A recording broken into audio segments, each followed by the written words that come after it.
Унгарија во последните неколку години успеа да развие политичка соработка со Сингапур, заснована на меѓусебно почитување и пријателство, и се очекува дека ова ќе биде од корист на унгарската индустрија, рече министерот за надворешни работи Петар Сијарто на средбата со Вивијан Балакришнан, министерот за трговија на Сингапур.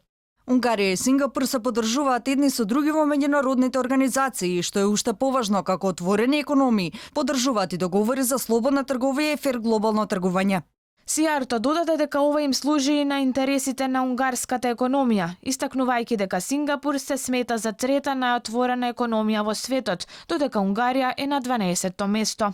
Унгарскиот министер за надворешни работи истакна и дека Патек, компанија од Сингапур, снабдувач на автомобилски делови, ќе инвестира 4,7 милиони евра во проширување на капацитетот во фабриката за делови за шофершајбни на североистокот од Унгарија. Новата инвестиција од 1 милион и 400 илјади евра ќе отвори дополнително 71 работно место.